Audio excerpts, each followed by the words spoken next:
მინდა გაგიზიაროთ უგემრიელესი მარწვეს რულეტის რეცეპტი, რომელსაც გამოცხობა არ სჭირდება.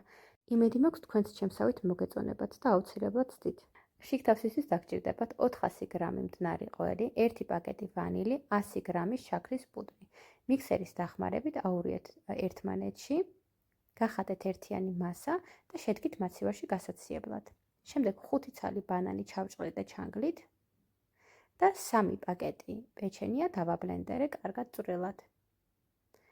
ბანანი და პეჩენიის გასაერთიანებლად თავიდან ჩანგალი ვცადე, ხოლო შემდეგ ძალიან დამეხმარა ერთჯერადი ხელთათმანი. 2 პერგამენტ შორის განვათავსე და გავაბრტყელე სადღაც 9 სანტიმეტრის სისქის რო გამოვიდეს. ზედ გადავუსვი კრემი. შიგთავსისთვის გამოვიყენე მარწყვი. აქ როგორც ხედავთ, გამოვიყენე მხოლოდ 2 რიგი, მესამე რიგის ძალიან მოუხდებოდა. კარგად გააციეთ მაცივარში, ჩემსავით არ შეგეშალოთ და შემდეგ მოაყარეთ შაქრის პუდრი, ზედ განათავსეთ მარწყვი და გემრიელად მიირთით.